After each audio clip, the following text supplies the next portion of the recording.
Alors, dans cette séquence vidéo 3, nous allons voir ce qu'il en est pour notre exemple de transduction sensorielle qui est la phototransduction, c'est-à-dire la transduction à partir d'un photon lumineux. Les récepteurs en question s'appellent des photorécepteurs. Alors, avant d'aborder cette phototransduction proprement dite, d'abord un petit aperçu sur la structure de l'œil et sur l'organe photosensible de l'œil qui est la rétine. Donc, comme vous pouvez le voir ici sur le schéma, notre œil, en fait c'est un globe qui est entouré par une coque qu'on appelle la sclère.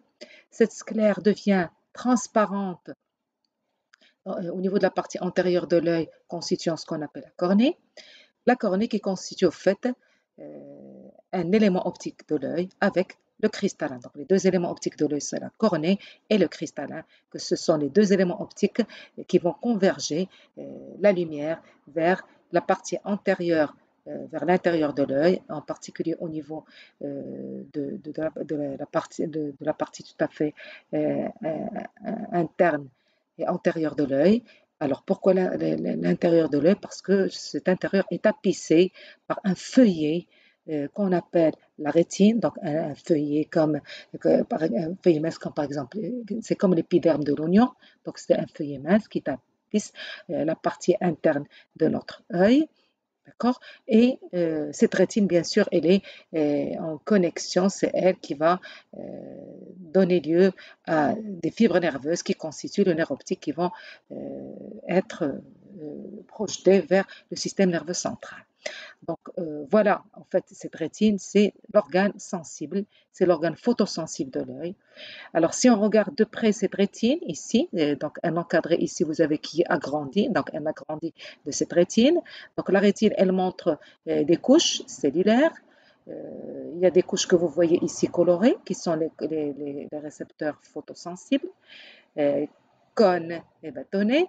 Ensuite, il y a les cellules, la deuxième chaîne de cellules qu'on appelle les cellules bipolaires, et ensuite la chaîne des cellules ganglionnaires avec des interneurones qui peuvent s'intercaler entre différents types de cellules rétiniennes. Donc, si on regarde de près, voilà donc, j'ai bien entendu la lumière, elle rentre par là. Donc, voilà le sens de conduction de la lumière.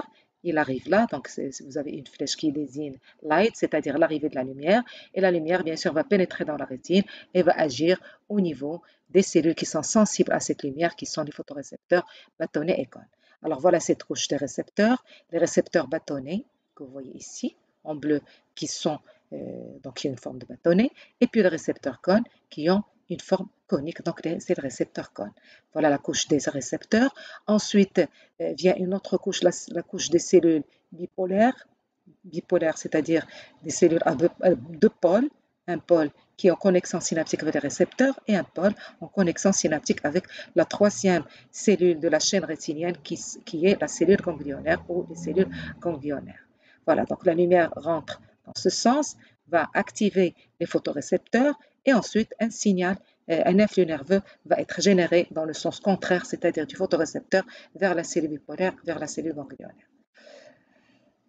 Voilà, donc la rétine est le film photosensible sur lequel s'impriment les images captées par l'œil.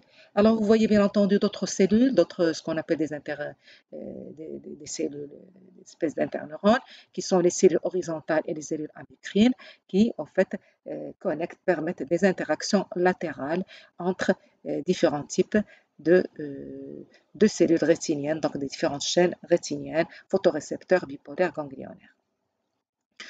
Si on regarde de près ces photorécepteurs, alors sur le plan structural, voilà le bâtonnet, voilà le photorécepteur cône. En fait, il y a bien sûr une homologie de structure, c'est tout à fait similaire. La différence, vous le voyez ici. Donc, en fait, chaque photorécepteur se compose de trois parties. La partie externe qu'on appelle le segment externe pour le bâtonnet, le segment externe pour le cône. Ensuite, un segment interne et enfin ce qu'on appelle un pied qui contient donc en quelque sorte le prolongement terminal du photorécepteur qui contient des vésicules synaptiques. Alors, la différence entre les deux photorécepteurs, c'est que, bien entendu, le segment externe contient et abrite plusieurs, ce qu'on appelle des disques membranaires. Vous voyez là des espèces d'empilement, c'est un empilement de disques membranaires. Des disques membranaires, lorsqu'elles se forment, elles se défont complètement de la membrane plasmique, ils sont indépendants de la membrane plasmique. Ici, vous voyez que les disques membranaires restent en contact, en continuité avec la membrane plasmique cellulaire. Alors voilà donc la différence qu'il y a au niveau du segment externe. Pour le segment interne, c'est tout à fait comparable puisque le segment interne abrite les mitochondries, c'est-à-dire la machinerie énergétique de la cellule, et puis le noyau qui est la machinerie génétique de la cellule. Et puis un prolongement terminal qui abrite les vésicules synaptiques qui permettent la communication avec la cellule bipolaire, la cellule qui va suivre dans la rétine. Alors, pourquoi ces récepteurs sont sensibles à la lumière? Parce qu'au fait, ils contiennent dans ces disques membranaires, ils contiennent une substance chimique qu'on appelle pigment ou photopigment, et c'est lui qui est sensible à la lumière. Donc, la spécificité pour la sensibilité à la lumière, c'est ces disques membranaires qui contiennent des pigments, des photopigments qui sont sensibles à la lumière.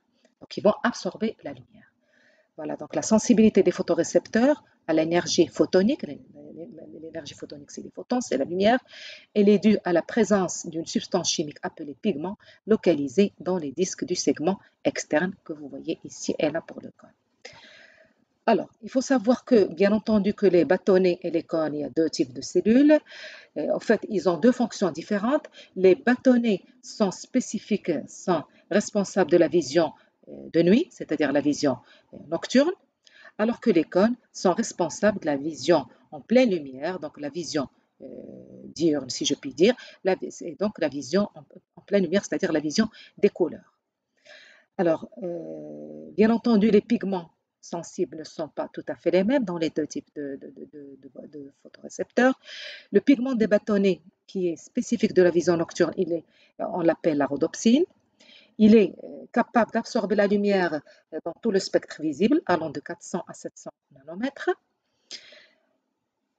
Donc, celui-ci, lorsqu'il est activé, il va nous dire s'il y a une lumière ou pas de lumière. Il ne distingue pas les couleurs.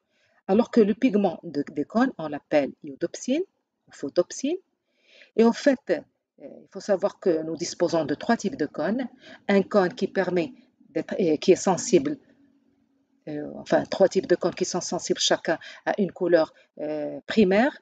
Alors il y a les cônes bleus qui sont sensibles au bleu, les cônes verts qui sont sensibles à la lumière verte et les cônes rouges qui sont sensibles à la lumière rouge. Donc puisqu'il y a trois types de cônes, et bien en fait on a trois types de pigments, trois types d'iodopsine qui sont sensibles soit au bleu, alors le bleu bien sûr c'est les longueurs d'onde courtes dans le spectre visible, avec un maximum d'absorption de sensibilité à 419 nanomètres. Un deuxième type d'iodopsine qui va être sensible et va absorber la lumière dans les longueurs d'onde moyennes avec un maximum d'absorption à 531 nanomètres. Et puis, une iodopsine qui est sensible à la lumière rouge, c'est-à-dire qui est sensible aux longueurs d'onde longues avec un maximum de sensibilité et d'absorption à 559 nanomètres. Définissons ainsi, donc, puisque chaque type a un type de cône, donc cela définit trois types de cônes responsables de la vision des couleurs, et bien sûr trois types de cônes selon la proportion du pigment de chaque type. Ça veut dire que le cône bleu, il contient l'iodopsine qui est sensible au bleu, le cône vert, il contient l'iodopsine qui est sensible au vert, etc. Alors, et plus récemment, un quatrième type de cône a été découvert et qui contient un autre pigment qu'on qualifie de mélanopsine. Alors, cette mélanopsine, en fait, elle joue un rôle non pas dans, disons, la vision des couleurs, dans la perception des couleurs, mais intervient dans d'autres aspects visuels tels que le réflexe photomoteur ou encore la régulation du rythme circadien. Tout ça, on va le voir par la suite lorsqu'on parlera des voies sensorielles. Alors, avant d'aborder la phototransduction, c'est-à-dire comment le signal photique, la lumière, comment le photorécepteur va convertir la lumière en signal électrique, en potentiel d'action, voyons voir, il y a une étape qui précède cette phototransduction, ce qu'on appelle la photoréception. Donc, la première étape de la photoréception, c'est l'interaction entre le photon, donc la particule lumineuse, et la molécule de rhodopsine dans le cas des bâtonnets. Alors, il faut savoir que, en fait, les photopigments, donc si on regarde la rhodopsine de près, sur le plan structural, en fait, les photopigments rhodopsine sont composés de deux parties, de deux entités. Une qu'on appelle l'opsine, qui est une protéine de 348 acides aminés formant 7 hélices transmembranaires, et de ce qu'on appelle le rétinal, qui est en fait la forme aldéhydique de la vitamine A. Donc, la rhodopsine, en fait, c'est un complexe opsine rétinal. Le rétinal, c'est la forme aldéhydique de la vitamine A. Et l'opsine, en fait, il forme un complexe avec le rétinal lorsqu'il est sous une configuration spatiale donnée qu'on appelle le 11-6 rétinal. Donc, la rhodopsine, c'est opsine rétinal 11-6, c'est-à-dire la forme qui a une configuration spatiale donnée qu'on va voir. Alors, en fait, la lumière, comme elle agit, eh bien, la lumière, le photon lumineux, va transformer ce 11-6 rétinal en une autre configuration spatiale qu'on appelle le tout transrétinal, et ceci en modifiant la configuration donc spatiale et donc la forme stérique de ce rétinal. Alors voilà concrètement ce qui se passe. Donc j'ai le 11-6 rétinal, voilà la molécule du 11-6 rétinal qui normalement forme un complexe avec l'opsine dans la rhodopsine. Donc vous voyez que ce 11-6 rétinal, bien sûr, il y a ce noyau, il y a une chaîne carbonée, et puis vous avez cette chaîne, cette queue qui est en fait inclinée dans l'espace. Donc le 11-6 rétinal a cette configuration spatiale avec la queue terminale qui est inclinée. Alors, sous l'effet d'un photon lumineux, qu'est-ce qui arrive à ce 11-6 rétinal? Eh bien, cette queue qui est inclinée, elle va devenir linéaire, rectiligne. Voilà. Donc, on aura la forme dite transrétinale avec une queue linéaire. Donc, vous voyez ça, c'est la même molécule, mais avec une configuration spatiale qui est différente, donc sous une autre forme dite isomérique. Donc, il y a deux isomères, le 11-6 et le tout trans, et le passage d'un isomère, d'une forme isomérique à l'autre, elle se fait grâce au photon lumineux. Donc, qu'est-ce qui se passe suite à la lumière, la photoillumination? Il y a une photoisomérisation du 11-6 rétinal en tout transrétinal. Alors, lorsque le 11-6 rétinal est transformé en tout transrétinal, il ne va plus rester en fait conforme. Voilà ce qui va se passer en fait. Alors, je reprends. Donc, j'ai la rhodopsine, c'est quoi? La rhodopsine, c'est le complexe 11-6 rétinal opsine. Donc, c'est-à-dire un complexe, c'est-à-dire une molécule qui est reliée à l'autre. Sous l'effet de la lumière, qu'est-ce qu'on a dit? Le 11-6 rétinal va se transformer en tout transrétinal, cette forme isomérique qui est linéaire. Alors, sous cette forme, eh bien, le rétinal n'est plus conforme au site de fixation de l'opsine. Donc, l'opsine, elle va se dissocier, elle va se détacher du rétinal. Donc, au lieu d'avoir un complexe, j'aurai deux molécules complètement séparées.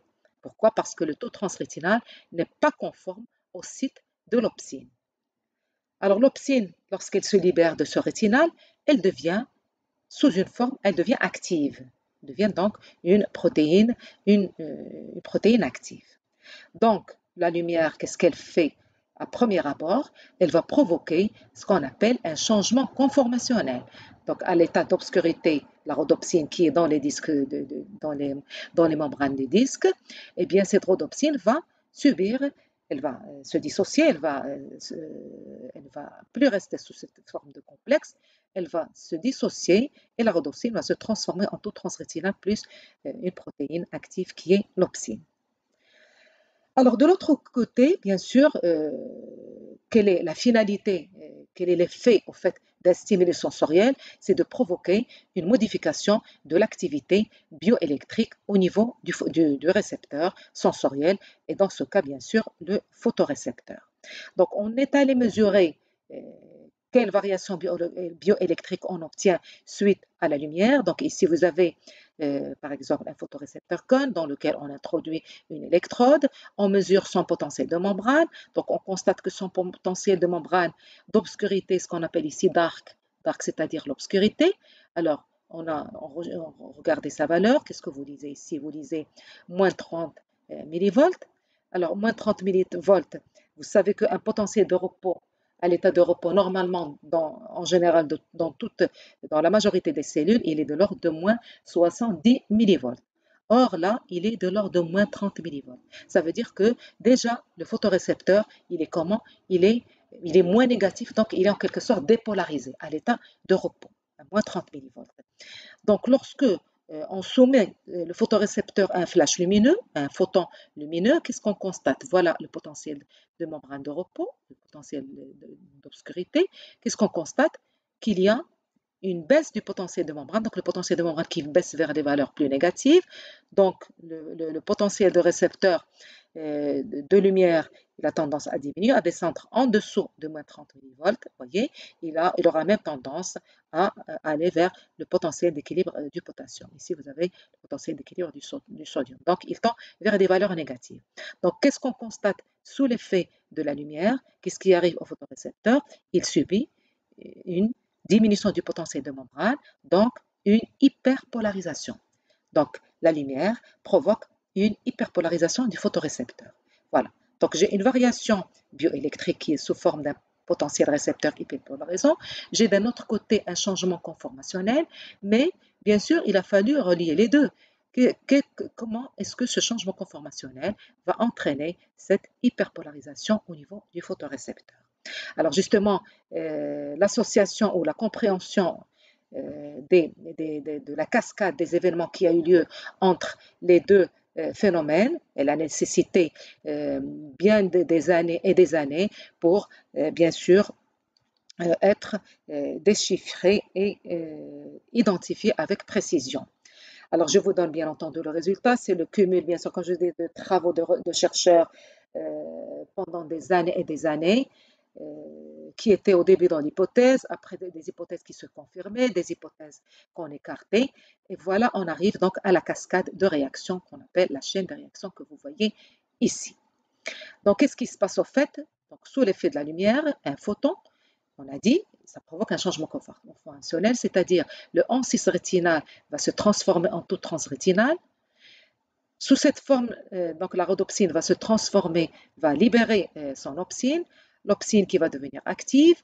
L'opsine va activer une protéine G qu'on appelle la transducine. Cette protéine G va transformer le GDP en GTP. Ce GTP qui va venir activer une enzyme, la phosphodiestérase, donc qui était inactive, qui va devenir active. La phosphodiestérase, pardon, c'est l'enzyme d'hydrolyse du GMP cyclique, des nucléotides cycliques. Donc la phosphodiestérase qui était inactive va devenir active. Qu'est-ce qu'elle va faire? Eh bien, elle va hydrolyser, dégrader le GMP cyclique en 5'-GMP. Alors, et on a montré que ce nucléotide cyclique, GMP cyclique, lorsqu'il baisse dans la cellule, eh bien, ça va entraîner une fermeture de canaux cationiques type sodique qui vont se fermer, qui normalement font entrer le sodium pour maintenir le photorécepteur à l'état dépolarisé. Comme on a vu tout à l'heure, on a dit qu'il était dépolarisé. Pourquoi? Parce qu'en fait, il y a un flux ionique de nuit qui fait, c'est-à-dire des canaux sodiques ouverts qui vont laisser passer le sodium pendant la nuit et maintenir donc ce potentiel de membrane dépolarisé à moins 30 millivolts. Donc lorsque ces canaux sodiques se ferment, ça va entraîner donc l'intérieur de la cellule va devenir plus négatif et j'aurai une hyperpolarisation.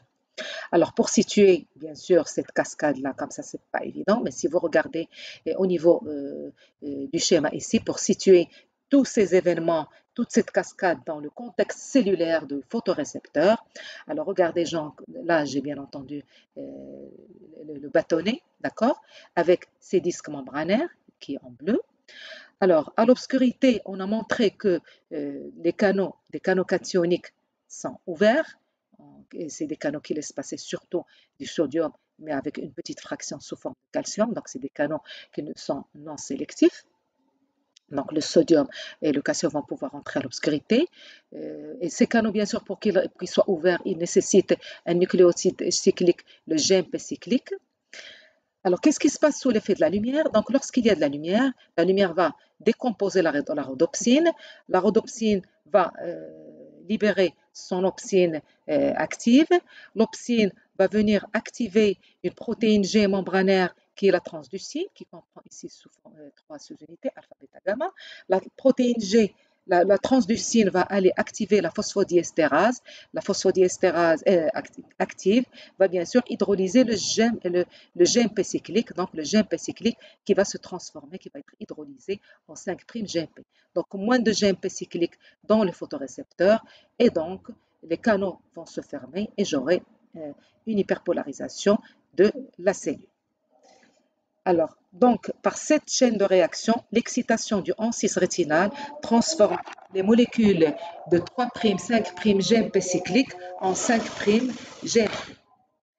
Alors, à l'obscurité, donc pour résumer tout ça, à l'obscurité, les segments externes et donc l'ensemble de la cellule réceptrice, les segments externes et donc l'ensemble de la cellule réceptrice sont dépolarisés par l'entrée de sodium-calcium. Pourquoi? Parce que le canal, il est maintenu ouvert par le GMP cyclique. Donc ça veut dire qu'à l'obscurité, on a dit que le photorécepteur, il est dépolarisé parce que les canaux sodium, les canaux sodicalciques sont ouverts, le sodium rentre, donc, et bien sûr, pour qu'il reste ouvert, c'est le GMP cyclique. Sous l'effet de la lumière, le photon active la rhodopsine, ce qui déclenche la double cascade transducine, phosphodiesterase. Le canal sodium-calcium va se fermer, d'où l'hyperpolarisation qui conduira à une, vous allez voir, cette hyperpolarisation, donc c'est quelque chose de négatif qui va apparaître, qui va être converti, donc qui va conduire au fait à une excitation des autres cellules rétiniennes, donc excitation de la chaîne neuronale rétinienne, bipolaire et ganglionnaire.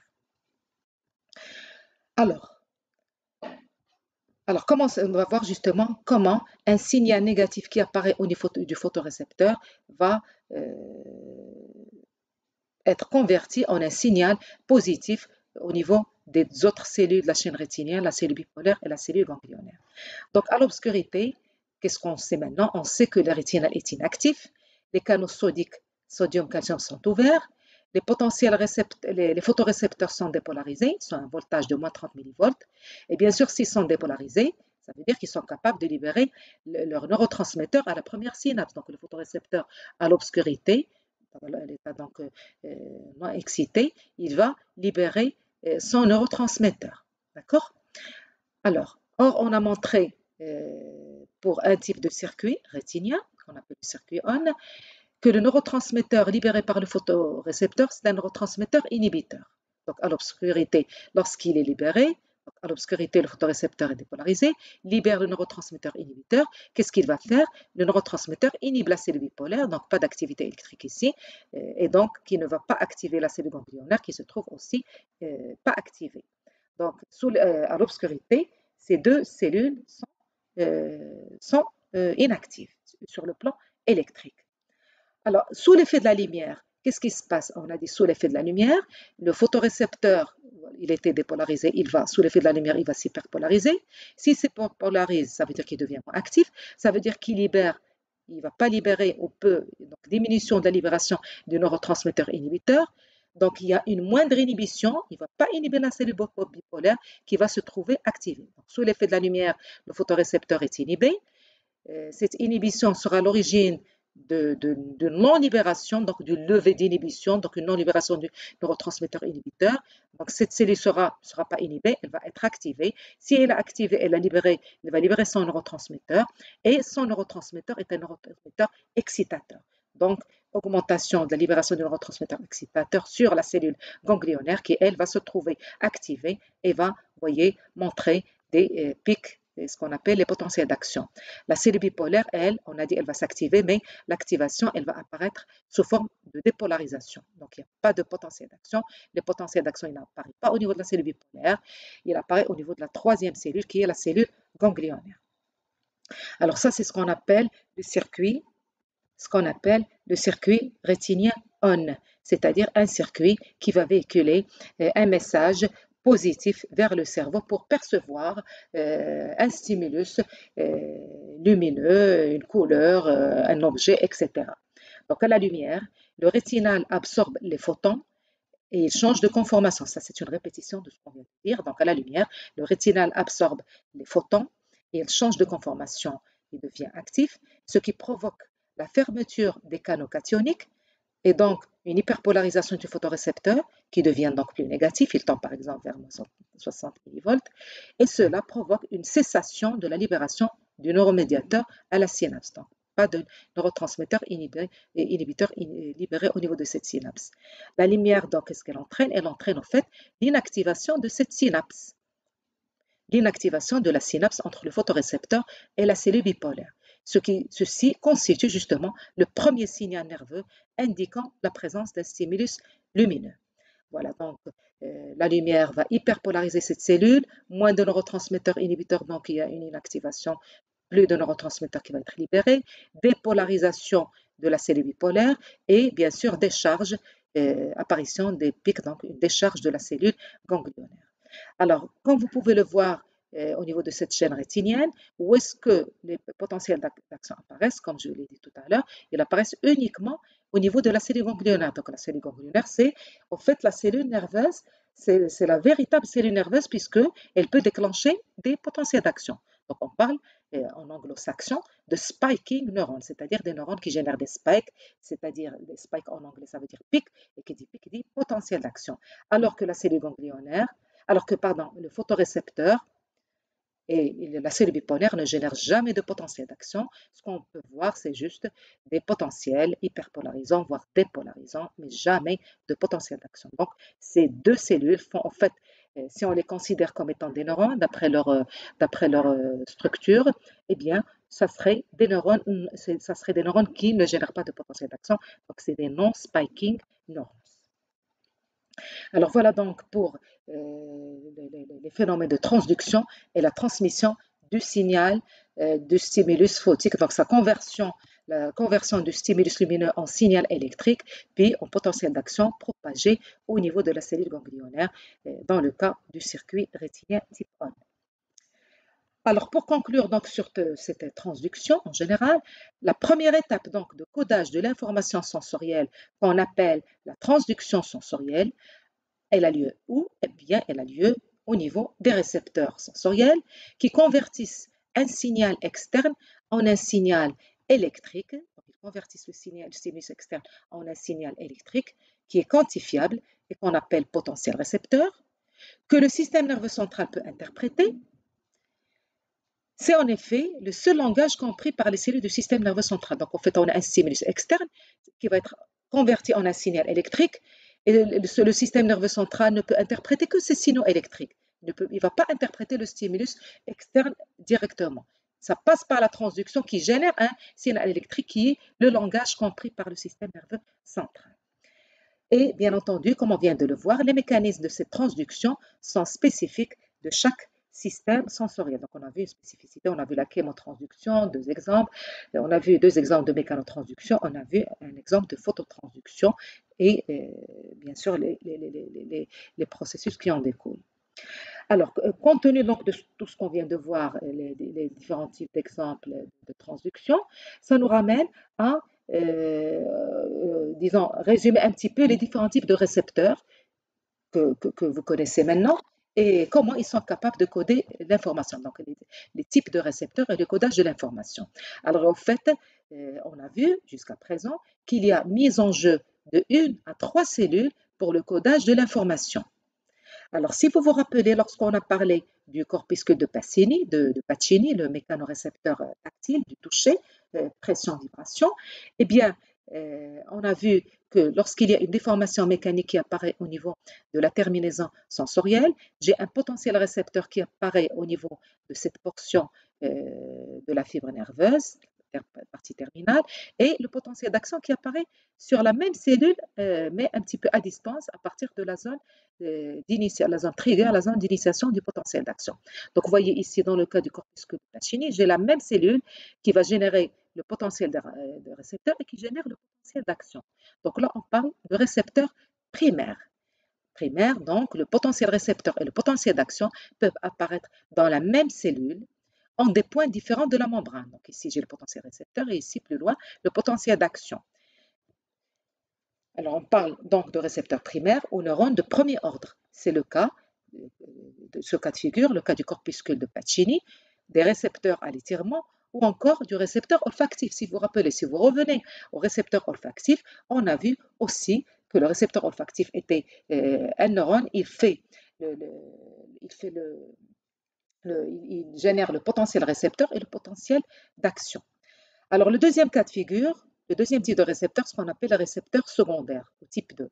Alors, c'est le cas du récepteur auditif, si vous vous rappelez bien, c'est-à-dire que la cellule auditive, le cas de la cellule auditive, eh bien, suite à la déformation des cils, des cellules ciliées, j'ai un potentiel récepteur qui apparaît suite à un influx potassique dans la cellule sensorielle, dépolarisation donc de cette cellule, libération du neurotransmetteur, excitateur, et ça va activer la deuxième cellule, donc le prolongement afférent d'une cellule nerveuse, et c'est là où apparaît le potentiel d'action. Donc d'abord un potentiel pour synapse excitateur qui va être transformé en potentiel d'action.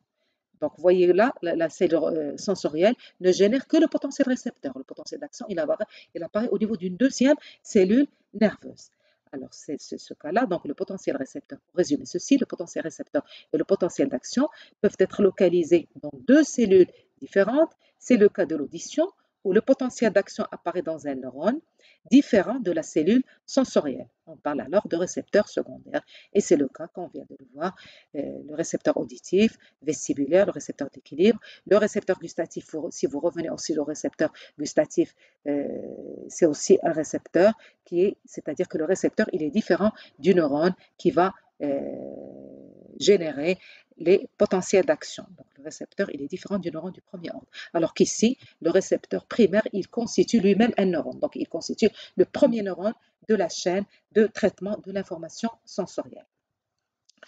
Et le troisième type de récepteur qu'on a vu, le récepteur type 3, c'est le cas du récepteur visuel. Alors, si vous vous rappelez, là, il y a intervention non seulement d'une cellule, mais de deux cellules avant l'apparition des potentiels d'action sur un troisième neurone. Donc là, le cas du récepteur visuel, j'ai un récepteur de type 3. Pourquoi? Parce qu'en fait, le potentiel d'action n'est généré qu'au niveau de la troisième cellule. Alors la première cellule, la cellule réceptrice, elle est sensible à l'action de la lumière. Elle envoie le signal, et donc elle génère une hyperpolarisation. Elle envoie le signal hyperpolarisant vers la seconde cellule, qui est la cellule bipolaire, qui est une cellule de liaison qui va présenter bien entendu une dépolarisation pour le circuit rétinien ON, ou alors encore hyperpolarisation pour le circuit off, et le circuit on ne va pas en parler. Donc sachez, pour comprendre uniquement le circuit ON qui permet la perception de la lumière, des objets visuels. Donc le potentiel d'action apparaît au niveau de la troisième cellule, qui est la cellule ganglionnaire. Et de la cellule 1 à la cellule 3, il y a conduction sans potentiel d'action. Donc, on a dit que ça, là, c'est des neurones, c'est des non-spiking neurones. La conduction, elle est dite décrémentielle, donc elle fait intervenir juste des dépolarisations. Alors, parlons maintenant, donc ça vous l'avez maintenant, vous avez déjà une idée depuis que j'ai parlé au début des principes généraux des décodages. Là, on va voir un petit peu de près le codage de l'intensité et de la durée des stimuli sensoriels. Comment est-ce qu'on est capable de coder une intensité des stimuli sensoriels au niveau justement de nos récepteurs sensoriels, et comment est-ce qu'on est capable de coder la durée d'un stimulus sensoriel, comment nos récepteurs sensoriels vont décoder ces aspects, l'intensité et la durée. Alors, si on considère bien entendu d'abord l'intensité de la stimulation, alors il faut savoir, plus l'intensité de la stimulation augmente, normalement, plus l'amplitude du potentiel récepteur augmente.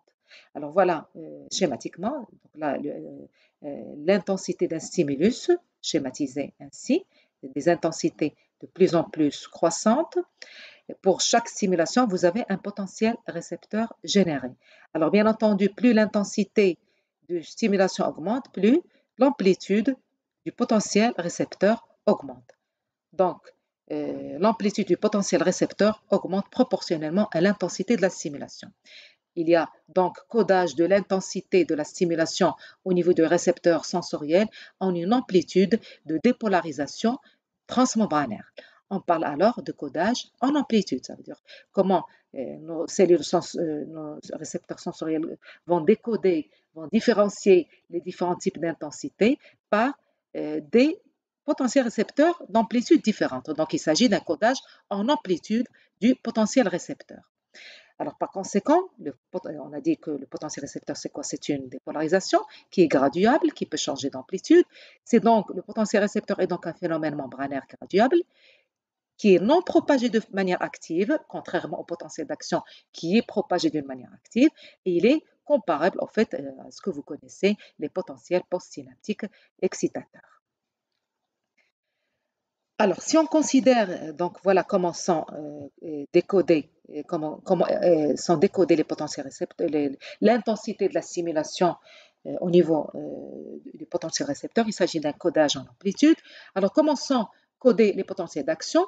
Alors, les potentiels d'action, bien entendu, n'apparaissent sur la fibre sensorielle que pour une intensité minimale de stimulation. Il faut qu'il y ait une intensité minimale, dite intensité seuil de stimulation, pour faire apparaître, pour générer ces potentiels d'action. Et à partir de ce seuil de stimulation, plus l'intensité de la stimulation augmente, plus le nombre de potentiels d'action et donc la fréquence des potentiels d'action a tendance à augmenter jusqu'à un niveau, jusqu'à une fréquence où il y a saturation. Donc, comment se fait le codage en potentiel d'action? C'est un codage en fréquence. Pour le potentiel récepteur, on a vu ce qui change, c'est le potentiel, c'est l'amplitude du potentiel récepteur. Donc, codage en amplitude. Pour les potentiels d'action, on a vu que les potentiels d'action, ils répondent à la loi de tout ou rien, ils ont tous la même amplitude. Ce qui change, c'est leur fréquence. On en a déjà parlé auparavant. Donc, l'évolution de la fréquence des potentiels d'action est en général proportionnelle à l'intensité de la stimulation. C'est-à-dire, plus l'intensité de la stimulation augmente, plus la fréquence des potentiels d'action augmente.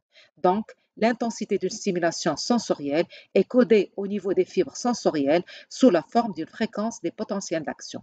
On parle alors de codage en fréquence. Alors, bien entendu, plus la fréquence des potentiels d'action augmente, donc les potentiels de quoi? C'est bien, c'est l'influx nerveux qui va parvenir à mon cortex pour être perçu, pour percevoir une intensité faible, une intensité forte, etc.